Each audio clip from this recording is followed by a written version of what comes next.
ठहाका किसी दिन अगर लगा के 5 मिनट अगर हंसते हैं तो कंस्टिपेशन उस आदमी को कभी नहीं होगा। पेट की जितनी भी नसें हैं सब ठीक हो जाएंगी और जितना भी नेगेटिविटी आपके शरीर में है वो नष्ट हो जाएगी। आपने तो कचरा इकट्ठा कर लिया है। नेगेटिव एटीट्यूड आपने पैदा कर लिया। सुबह में डिसाइड आपने कर लिया कि आज मुझे क्रोधित होना है और क्रोधित आप हो रहे हैं। आप अपने कारण नहीं क्रोधित हो रहे हैं, दूसरों के कारण क्रोधित हो रहे हैं। परेशानी आपकी यहां हो रही। कभी थोड़ा हंसना शुरू करिए। और आपको जैसा मैंने कहा कि your reaction is the problem. आप इतना रिएक्ट क्यों कर जाते हैं किसी बात पर? अरे छोटी छोटी बात आती है जाती है। समुद्र में लहर आपके बगल में, तो समुद्र में लहर आती रहती है जाती रहती है। परेशान क्यों है आप?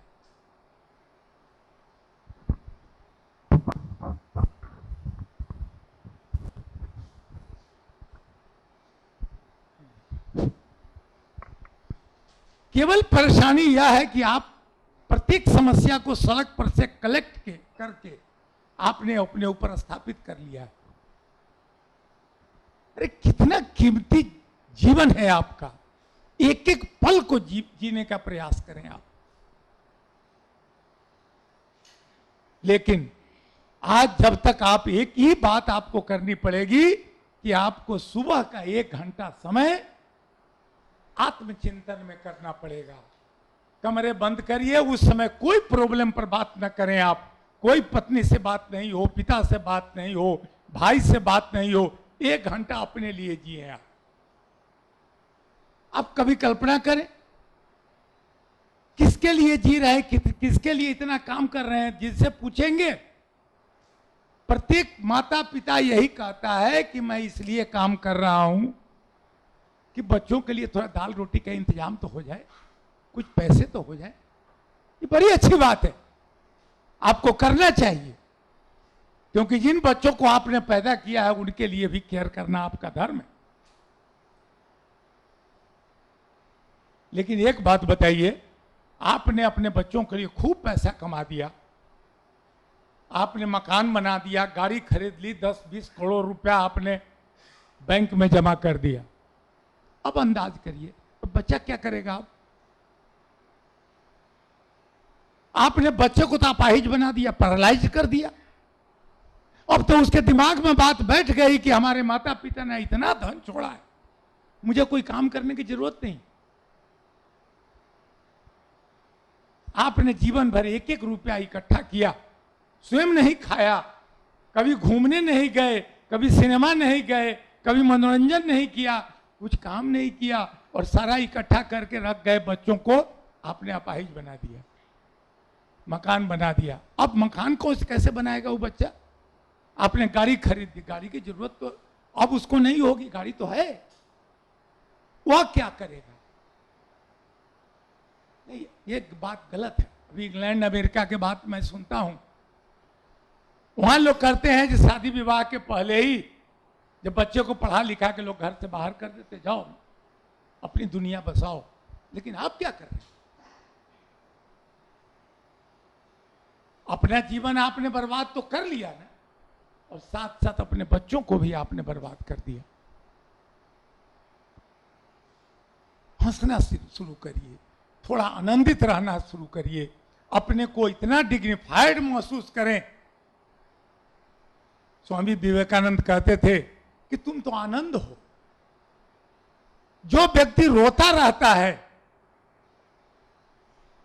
अब कल्पना करें कि जो व्यक्ति रोता रहता है उसको नेगेटिविटी उसके शरीर में बढ़ती चली जा रही है। सिग्नल करते हैं ना हम लोग, एंटीना लगाते हैं टीवी पर, जिस प्रकार के चैनल हम लगाते हैं उसी प्रकार के न्यूज आता है।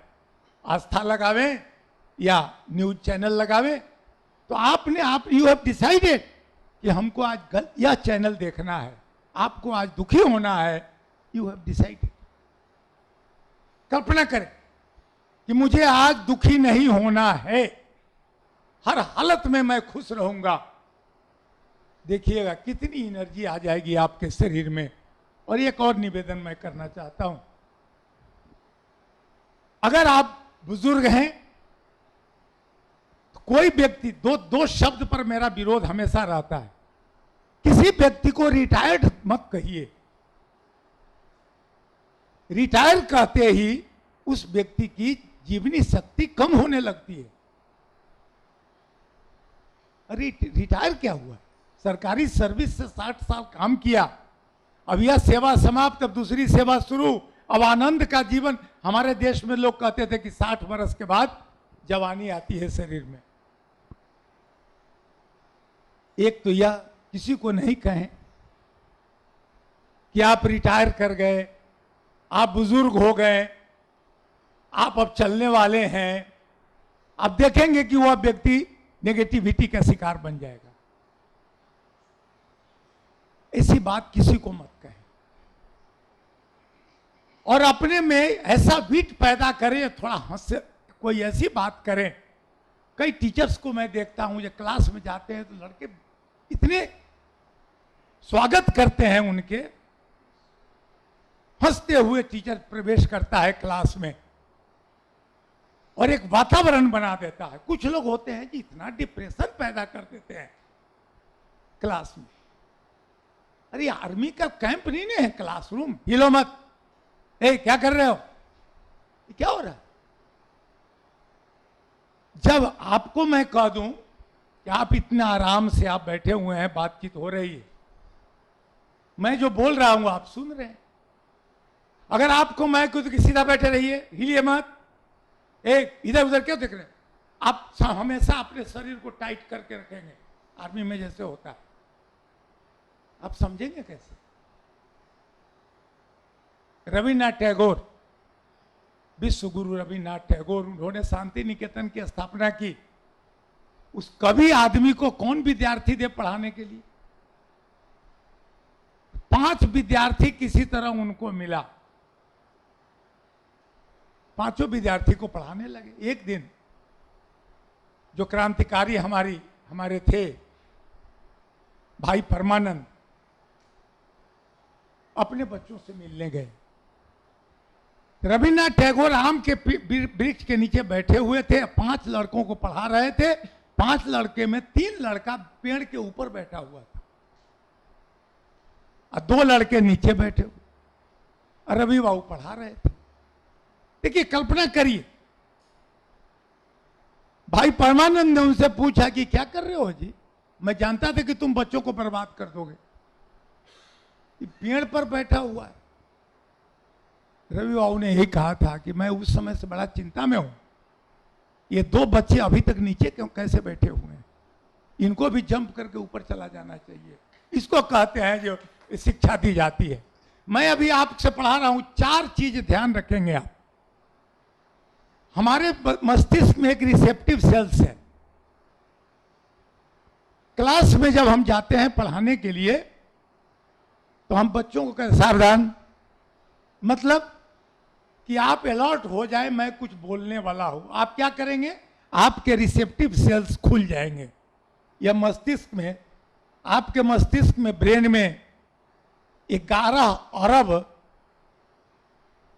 तक बड़े बड़े छोटे छोटे अणु होते हैं, न्यूरॉन्स कहते हैं उसको।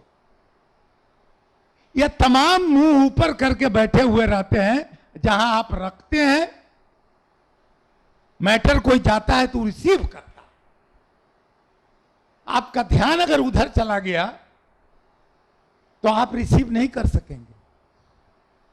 उसी को कहते हैं रिसेप्टिव सेल्स। बच्चों को हम लोग जब क्लास में पढ़ाने जाते हैं तो उनको कहते हैं कि सावधान, जरा सुनो मेरी बात, हेलो, ध्यान देना। अभी माइक टेलीफोन पर भी बहुत लोग कहते हैं हेलो। एक व्यक्ति से मैंने पूछा कि हेलो शब्द का अर्थ क्या हुआ भाई। सच जान लीजिए, यह आपका शब्द है, संस्कृत का शब्द है हेलो। यह शब्द आया है, कालिदास ने पहली बार लिखा था इस शब्द को, हला शकुंतला। ये शकुंतला नाटक में शब्द आया है हला, और उसी से बन गया है हेलो। हम लोग बहुत शब्द को नहीं जानते हैं। एक और शब्द है हम लोगों के पास, सीन, SIN, सीन। सीन माने लोग कहते हैं जो पाप, सीन माने पाप नहीं होता। सीन माने होता है अलग होना। जो व्यक्ति आपकी परंपरा, आपकी बात नहीं मानता है, उस व्यक्ति को हम लोग कहते हैं सीनर। लेकिन रूड हो गया है। एक और शब्द आप देखेंगे जिसका गलत प्रयोग हम लोग समाज में करते रहते हैं, इडियट। अगर किसी व्यक्ति को इडियट कहे तो वो आपका सर फोड़ देगा।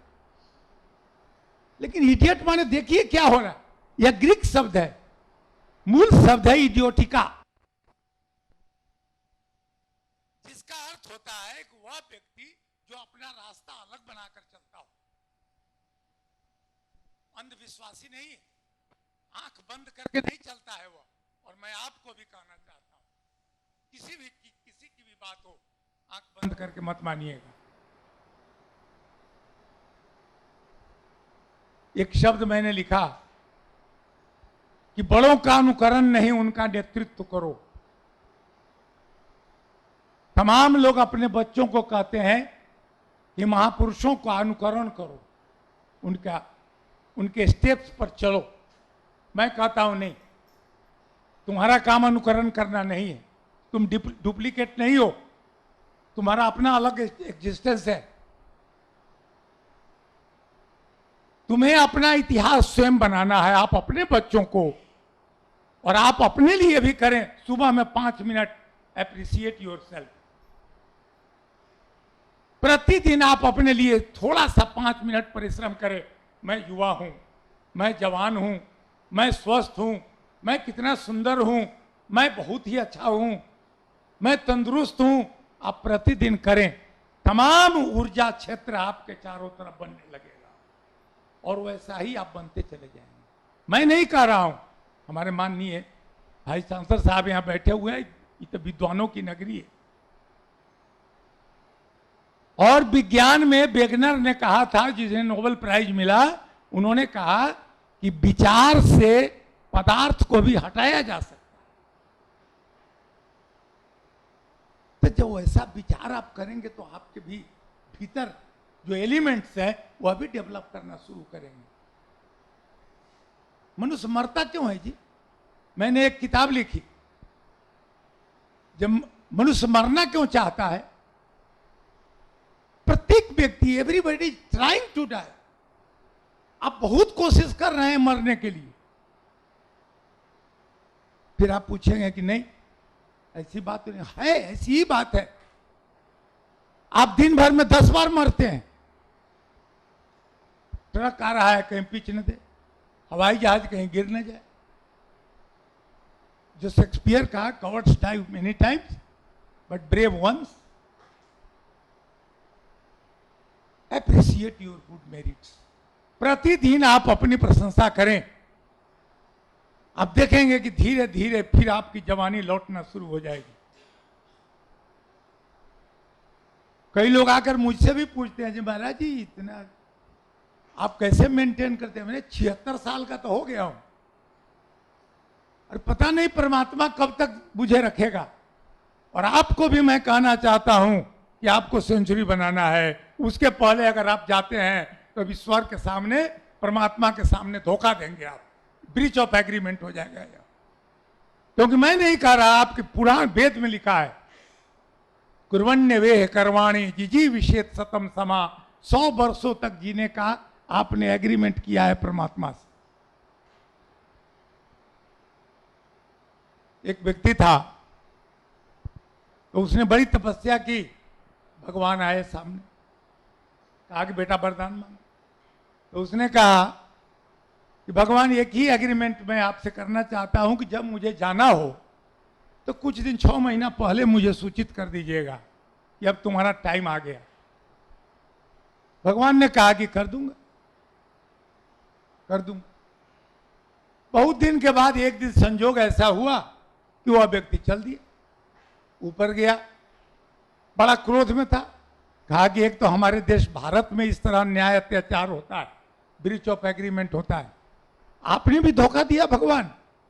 भगवान ने कहा कि नहीं, मैंने कोई धोखा नहीं दी, मैंने कोई धोखा नहीं दिया। कहा कि आपने कहा था ना कि मैं पहले खबर करूंगा। कहा कि मैंने किया, लेकिन तुमने मेरी नोटिस को भुला दिया। जब कभी भी नोटिस गया तुम्हारे पास, तुम साइड में रखते हो। लिख देना, कोर्ट से नोटिस जब आता है तो लोग कहता है कि कह दो कि मैं घर पर नहीं हूं। तो तुमने नोटिस ली नहीं। कहा कि कैसे दिया आपने? कहा कि देखो, जब मैंने समझा कि तुमको आने का समय है तो मैंने तुम्हारा बाल पकवा दिया। नोटिस नंबर 1, तुम बगल में चले गए, ड्राई क्लीनर्स वाला को पता से क्या करवा लिया, काला बुला सब करा लिया। फिर मैंने सोचा कि तो मुझे तमाचा मार दिया, तो फिर मैंने तुम्हारा दांत तोड़ दिया। तो तुम डेंटिस्ट के पास जाके दूसरा दांत लगवा लिया। फिर मैंने तुम्हारी आंख खराब कर दी, फिर तुमने चश्मा लगा लिया। मैं परेशान हो गया, इसलिए मैंने कहा कि तुमसे जीतना संभव नहीं है, इसीलिए मैं तुम्हें उठा कर ले आया। हम लोग बड़े चालाक लोग हैं, बहुत। तमाम चीज को हम अपना व्यवस्था कर लेते हैं। कि मेरे भाई, मैं केवल आपको इतना ही कहना चाहता हूं कि आप अपने लिए थोड़ा सा 5 मिनट समय निकालें और जीने का प्रयास करें। Enjoy your life. Your life is a festival. एकदम यह महोत्सव है। प्रतिदिन 5 मिनट गीत गाएं, गुनगुनाएं, नहीं हो तो बाथरूम में जाके गीत गा लीजिए, लेकिन गाइए जरूर। और कभी भी अपने बारे में यह न सोचे कि ये पता नहीं क्या, अरे क्या हो गया आजकल। मैं आ रहा था तो एक सज्जन को मैंने देखा, मोबाइल उठाया उन्होंने, मोबाइल नंबर लगाया। ये मोबाइल तो आपको इतना परेशान किए हुआ है आजकल के युग में। आप हवाई जहाज पर जाते हैं तो वहां से जो हवाई जहाज में होस्टेस होती है, वो आकर आपको बताएगी please switch off your mobile. एक दिन मैंने उससे पूछा कि भाई क्यों, मोबाइल को क्यों बंद कर देना चाहिए? कहा कि महाराज जी, ये तो हवाई जहाज के गति को प्रभावित कर देता है। हम कहे अच्छा। और उस चीज को 24 घंटा बाथरूम से लेके बेडरूम तक लेके तमाम चीज में हम उसको कान में लगाए हुए घूम रहे हैं।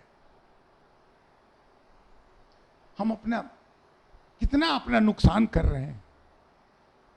तो 5 मिनट अगर अपने लिए जीना चाहते हैं, छोड़िए मोबाइल, छोड़िए दूसरे की चिंता। मैंने आत्म कल्याण केंद्र की स्थापना की, इसका अर्थ ही है अपना कल्याण करो। दूसरे की चिंता में तुम क्यों मर रहे हो? कोई काम में आएगा जी आपको? आप बेड पर पड़ के देखिए ना, कोई नहीं पूछता है किसी को। बड़ी सहानुभूति से लोग आवेंगे, 1 मिनट के लिए आपसे पूछेंगे चाचा क्या हुआ? तो बेटा कमर में बड़ा दर्द है। ओहो दर्द है, अच्छा अच्छा ठीक है, भगवान का नाम लीजिए, मुझे बाजार जाना है, मैं चलता हूं।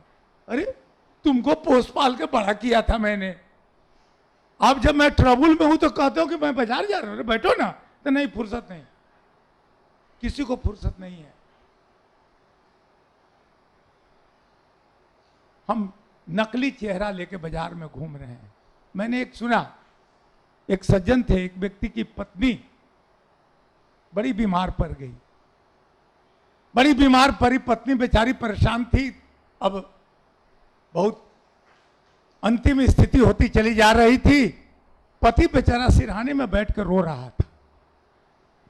पत्नी ने पूछा क्यों जी, तुम मुझे बहुत प्यार करते हो क्या? पति ने कहा कि मैं तो जरूरत से ज्यादा प्यार करता हूं। कहा कि सचमुच? कहा कि क्या बात कर रही हो? तो पत्नी ने कहा कि अगर मैं मर जाऊं तो क्या होगा? कहा कि ऐसी बात मत बोलना, खबरदार, ऐसी बात मत बोलना। पत्नी ने कहा कि नहीं, यूं ही पूछ रही हूं कि अगर मैं मर जाऊं तो क्या होगा? तो मैं पागल हो जाऊंगा, मैं पागल हो जाऊंगा, सड़कों पर भटकूंगा। पत्नी ने कहा कि आप मेरे प्यार में पागल हो जाएंगे? तो कहा कि एकदम पागल हो जाऊंगा। तो इसका मतलब है मेरे मर जाने पर अब दूसरी शादी नहीं करेंगे? तो मैंने कहा ना कि पागल तो कुछ भी कर सकता है।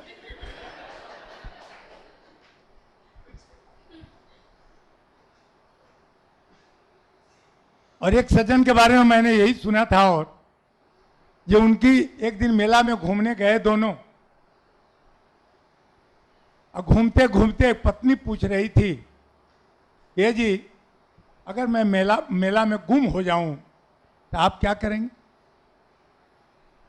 कहा कि क्या बात कर रही हो?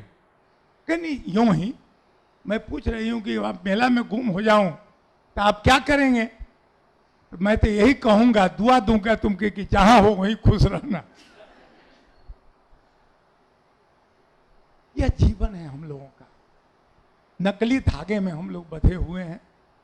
थोड़ा सा स्वार्थ अगर टकरा गया, सारा संबंध अब मिलाकर देखें ना। किसी व्यक्ति के 10 दिन आपने मदद की, 10 दिन आपने प्यार किया, एक दिन आपने प्यार नहीं किया, वह आपका शत्रु बन जाएगा। जिस व्यक्ति की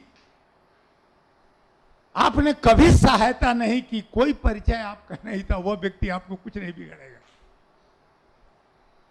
तो मेरे भाई केवल इतना करें कि थोड़ा अपने अहंकार को कम करें। कुछ नहीं है, आप क्या हैं? किस चीज के अहंकार कर रहे हैं? आप कौन चीज है? परमात्मा है क्या? आप क्या हैं? इतना बड़ा अहंकार लेके जी रहे हैं आप।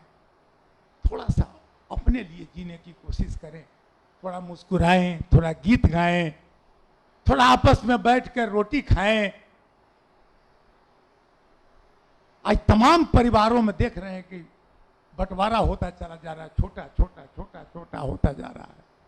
कहीं कोई एक जगह यूनाइटिंग थ्रेड नहीं बचा। और मैं तो आपको यही कहना चाहता हूं कि मेरे भाई, पानी में पत्थर मत फेंको, पानी में पत्थर मत फेंको, उसे भी कोई पीता है। अगर जिंदगी जीनी हो तो हंसकर जियो, क्योंकि तुम्हें देखकर भी कोई जीता है, आपको भी कोई देखकर जीता है। आप भी किसी के आंख के तारे हैं, आपको भी